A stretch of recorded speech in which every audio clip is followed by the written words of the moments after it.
નમસ્કાર વિદ્યાર્થી મિત્રો, મારી યુટ્યુબ ચેનલ સંજય પટેલમાં આપ સૌનું હાર્દિક સ્વાગત છે. મિત્રો, આજના વિડીયોની અંદર આપણે ધોરણ 9 વિષય છે સામાજિક વિજ્ઞાન, જેનો પાઠ 20મો, જેનું નામ છે આપત્તિ વ્યવસ્થાપન. આ પાઠના સ્વ અધ્યયન પોથીના પ્રશ્નો અને તેના જવાબો વિશે શીખવાના છીએ. વિદ્યાર્થી મિત્રો, જો તમે મારી ચેનલમાં નવા હોય તો મારી ચેનલને જરૂરથી સબસ્ક્રાઇબ કરો. વિડીયો સારો લાગે તો લાઈક કરો, શેર કરો અને બેલ નોટિફિકેશન ઓન કરો, જેથી મારા આગળના નવા વિડીયો પણ આપને મળતા રહે. તેમજ વિદ્યાર્થી મિત્રો, આ પાઠની પીડીએફ જોવા માટે પ્લે સ્ટોરમાંથી તમે અમારી એપ્લિકેશન વિશ્વગુરુ એસટીડી 1 થી 12 ગુજરાતી ડાઉનલોડ કરો, તમારા મોબાઈલમાં ઇન્સ્ટોલ કરો. જે તમે શરૂ કરશો તો તમને આ પ્રકારે જોવા મળશે, જેમાં સ્વ અધ્યયન પોથીની અંદર ધોરણ બતાવશે, ધોરણ પસંદ કરશો એટલે વિષય બતાવશે, વિષય પસંદ કરશો એટલે પાઠનું નામ બતાવશે. જેમાં તમે વિડીયો ઉપર ક્લિક કરશો તો વિડીયો જોવા મળશે અને પીડીએફ ઉપર ક્લિક કરશો તો તમને પીડીએફ જોવા મળશે. તો આશા રાખું અમારી એપ્લિકેશન આપ સૌને ગમશે. જરૂર ડાઉનલોડ કરજો, જે એકદમ ફ્રી છે. કોઈ પણ પ્રકારના ચાર્જ વગર તમે વિડીયો અને પીડીએફ બંને જોઈ શકશો. તો ચાલો મિત્રો, હવે શરૂ કરીએ પાઠ 20મો, આપત્તિ વ્યવસ્થાપન. પ્રશ્ન 1 છે, જોડકા જોડવાના છે, જેમાં પહેલામાં આવશે F, બીજામાં આવશે C, ત્રીજામાં આવશે A, ચોથામાં આવશે D અને પાંચમામાં આવશે B. ત્યાર પછી બોની અંદર ખરા ખોટા, જેમાં પહેલું વિધાન છે તે ખરું આવશે, બીજું વિધાન ખોટું આવશે, ત્રીજું વિધાન ખરું આવશે, ચોથું વિધાન ખોટું આવશે, પાંચમું વિધાન ખરું આવશે અને છઠ્ઠું વિધાન છે તે ખોટું આવશે. ત્યાર પછી ક, ખાલી જગ્યા પૂરો, જેમાં કુદરતી આપદાઓ વખતે રેડિયો અચૂક સાથે રાખવા જોઈએ. બીજું, ભૂસપાટીના નબળા ભૂપૃષ્ઠો ભૂકંપોના પ્રદેશો તરીકે ઓળખાય છે. ત્રીજું, 2004ની સુનામીથી ભારતમાં મોટા પાયે જાનમાલની ખુવારી થઈ. ત્યાર પછી ચોથી ખાલી જગ્યા, દાવાનળ માટે ખરેલ પાંદડા ઈંધણનું કાર્ય કરે છે. પાંચમું, ભોપાલ મધ્યપ્રદેશ રાજ્યનું પાટનગર છે. 6, આપત્તિઓથી સામાજિક તાણાવાણામાં પરિવર્તન આવતા સામાજિક સંસ્થાઓ નબળી પડે છે. ત્યાર પછી વૈકલ્પિક પ્રશ્નો, જેની અંદર પહેલામાં જવાબ આવશે બી, ઉકાળેલું પાણી, બીજામાં જવાબ આવશે BUSSR, ત્રીજામાં જવાબ આવશે A, સુનામી. ત્યાર પછી ચોથું છે તેમાં જવાબ આવશે બી, દુકાળ. પાંચમામાં જવાબ આવશે સી, વિષાણુજન્ય અને છઠ્ઠામાં જવાબ આવશે એ, આતંકી કૃત્ય. ત્યાર પછી 1-2 વાક્યમાં જવાબ આપો, જેમાં પેલું, આપત્તિઓની કાર્યરીતિમાં પુનઃસ્થાપનનો ક્રમ કયો છે? તો બચાવ અને રાહત, કાયમી પુનર્વસન અને પુનઃસ્થાપન. ત્યાર પછી આપત્તિઓના કેટલા પ્રકાર છે, ક્યાં ક્યાં? તો આપત્તિઓના 2 પ્રકાર છે, કુદરતી આપત્તિ અને માનવ સર્જિત આપત્તિ. ત્રીજું, કયા ભારતીય રાજ્યો વાવાઝોડાની વિનાશક અસરો અનુભવે છે? તો પશ્ચિમ બંગાળ, ઓડિશા, આંધ્રપ્રદેશ, તમિલનાડુ અને ગુજરાત. ચોથું, દાવાનળ કયા સંજોગોમાં અટકી શકે? તો દાવાનળ સ્વયંભૂ રીતે બુજાઈ જાય અને વરસાદ પડે તો અટકી જાય. ત્યાર પછી મને ઓળખો, ઇબોલા, તો વાયરસ જન્ય રોગ. ત્યાર પછી વિભાગ બી ની અંદર પ્રશ્નોના જવાબો આપવાના છે, જેમાં પહેલો પ્રશ્ન છે કે તમે વર્ગખંડમાં અભ્યાસ કરી રહ્યા છો અને ભૂકંપના આંચકા અનુભવો છો, તો તમે શું કરશો? તો વર્ગખંડમાં ભૂકંપના આંચકા અનુભવતા વિદ્યાર્થીઓએ શાંત રહેવું જોઈએ, ડેસ્ક અથવા ટેબલ નીચે આશ્રય લેવો જોઈએ અને માથું અને ગરદન ઢાંકવા જોઈએ. આંચકા બંધ થયા પછી શિક્ષકના માર્ગદર્શન મુજબ સુરક્ષિત ખુલ્લા વિસ્તારમાં બહાર નીકળી જવું જોઈએ. ત્યાર પછી જાપાનના હિરોશીમા નાગાસાકી પર થયેલા પરમાણુ હુમલાને તમે કેવા પ્રકારની આપત્તિ ગણશો અને કેમ? તો જાપાનના હિરોશીમા નાગાસાકી પર થયેલ પરમાણુ હુમલાને માનવ સર્જિત આપત્તિ ગણવામાં આવશે, કારણ કે તે કુદરતી ઘટના નહોતી, પરંતુ માનવીય ક્રિયા એટલે કે યુદ્ધ દ્વારા ઈરાદાપૂર્વક સર્જવામાં આવી હતી. ત્રીજો પ્રશ્ન, સુનામી મોજાના ઊંડા સમુદ્રમાં ન જોઈ શકાવાના કારણો ક્યાં છે? તો ઊંડા સમુદ્રમાં સુનામી મોજાની તરંગ લંબાઈ ખૂબ લાંબી હોય છે અને તેની ઊંચાઈ ખૂબ ઓછી હોય છે, જે તેને સપાટી પર ભાગ્યે જ દ્રશ્યમાન બનાવે છે.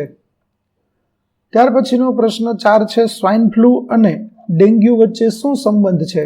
તો સ્વાઇન ફ્લૂ અને ડેન્ગ્યુ બંને વાયરલ રોગો છે, પરંતુ તે અલગ વાયરસથી થાય છે. સ્વાઇન ફ્લૂ ઇન્ફ્લુએન્ઝા વાયરસથી અને ડેન્ગ્યુ વાયરસથી થાય છે અને અલગ રીતે ફેલાય છે.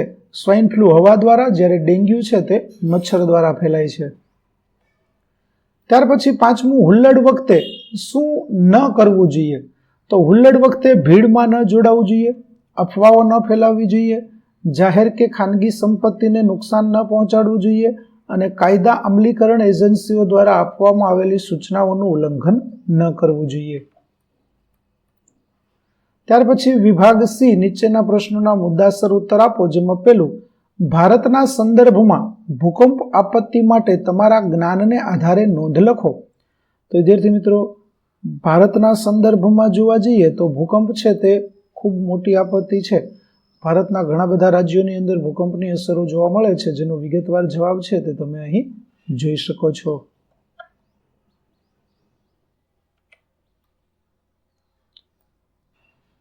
ત્યાર પછી પ્રશ્ન 2, સુનામીનો પરિચય આપી તેનાથી બચવાના કેવા પગલાં લઈ શકાય તે જણાવો. તો વિદ્યાર્થી મિત્રો, સુનામીનો પરિચય છે તે આપણને અહીં આપવામાં આવેલો છે. બચાવ માટેના પગલાં છે તેમાં ચેતવણી છે, દરિયાથી દૂર રહેવું જોઈએ, કિનારાની સુરક્ષા અને સાધન સામગ્રી, આટલી બાબતો છે તેનું આપણે ધ્યાન રાખવું જોઈએ, જેથી આપણે સુનામીથી બચી શકીએ. દરેક વિગતો અહીં આપેલી છે, તમે જોઈને લખી શકશો. ત્યાર પછી પ્રશ્ન 3, ભોપાલ ગેસ કાંડની અસરો જણાવો. તો 2 ડિસેમ્બર 1984ના રાત્રે ભોપાલની યુનિયન કાર્બાઇડ ફેક્ટરીમાંથી ઝેરી મિથાઇલ આઇસોસાયનેટ ગેસ ગળતર થયું. તેની અસરો અત્યંત ગંભીર હતી, જાનહાની. આ દુર્ઘટનામાં હજારો લોકો ઊંઘમાં જ મૃત્યુ પામ્યા હતા અને હજારો પશુ પક્ષીઓ પણ મરી ગયા હતા. આરોગ્ય ઉપર અસર, તો હજારો લોકો શ્વાસની બીમારી, આંખોમાં બળતરા અને ફેફસાના રોગોના ભોગ બન્યા. લાંબા ગાળાની અસરમાં ગેસની અસરને કારણે વર્ષો પછી પણ ત્યાં જન્મેલા બાળકોમાં શારીરિક અને માનસિક ખોડખાપણ જોવા મળી છે. પર્યાવરણીય અસરમાં આસપાસની હવા, પાણી અને જમીન પ્રદૂષિત થયા, જેની અસર ઘણા સમય સુધી રહી હતી. ત્યાર પછી પ્રશ્ન 4 છે, આતંકવાદ માનવતાનો દુશ્મન છે, વિધાન સમજાવો. તો આતંકવાદ એ કોઈ ચોક્કસ ધર્મ કે જ્ઞાતિની લડાઈ નથી, પરંતુ માનવતા વિરુદ્ધનો અપરાધ છે. વિગતવાર સમજૂતી વિદ્યાર્થી મિત્રો અહીં આપણને આપેલી છે, જેમાં નિર્દોષોની હત્યા થાય છે, ભય અને અરાજકતાનું વાતાવરણ થાય છે, વિકાસમાં અવરોધ બને છે અને નૈતિકતાનો અભાવ જોવા મળે છે. ત્યાર પછી 5મો પ્રશ્ન છે, આપત્તિઓ પછીનું પુનઃસ્થાપન પડકારજનક કાર્ય છે, આવું કેમ કહેવામાં આવે છે? વિધાન સમજાવો. તો કોઈ પણ મોટી કુદરતી કે માનવ સર્જિત આપત્તિ પછી જનજીવનને ફરી બેઠું કરવું એ અત્યંત મુશ્કેલ પ્રક્રિયા છે, જેના કારણો આપણને નીચે મુજબ જોવા મળે છે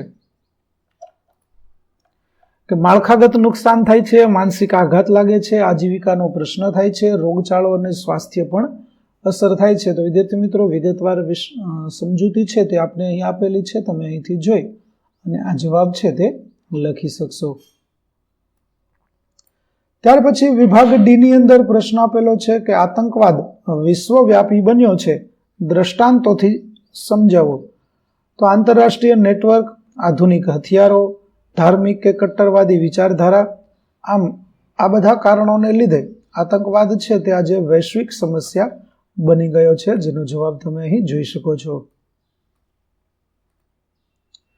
ત્યાર પછી પૂર અને દુષ્કાળ જેવી પરિસ્થિતિ, આપેલ ફકરો વાંચી અને આપણે પ્રશ્નોના જવાબો આપવાના છે.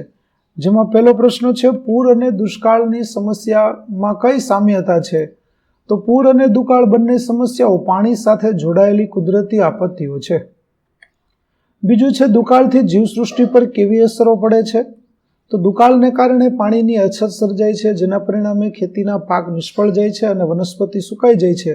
ખોરાક અને પાણીના અભાવે પશુ પંખીઓ અને મનુષ્યો સહિત સમગ્ર જીવસૃષ્ટિ નાશ પામે છે અથવા તો ભારે સંકટમાં મુકાય છે. ત્યાર પછી દુષ્કાળને અથવા નાથવા પૂર નિયંત્રણની યોજનાઓ કઈ રીતે લાભકારી છે? તો પૂર નિયંત્રણ માટે બનાવવામાં આવેલા ચેકડેમ, આડબંધ અને મોટા બંધો પૂરના વધારાના પાણીનો સંગ્રહ કરે છે.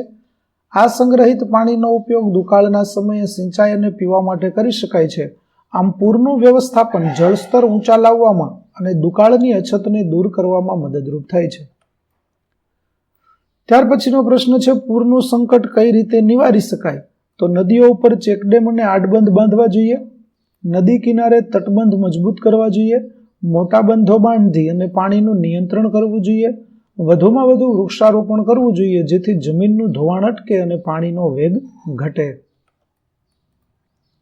ત્યાર પછી ત્રીજો પ્રશ્ન છે, કોરોનાની બીમારી કેવી આપત્તિ ગણી શકાય? તેની ગંભીરતા અને નિવારક પગલાં વિશે તમારા મંતવ્યો જણાવો.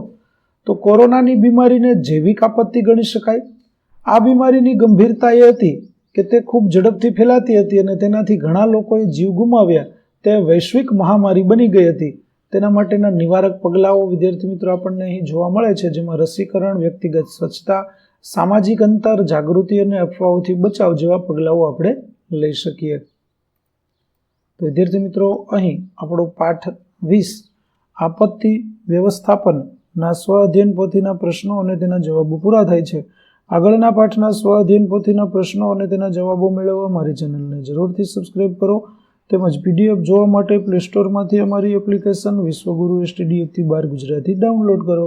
ફરી મળીશું નવા વિડીયો સાથે. ત્યાં સુધી આવજો.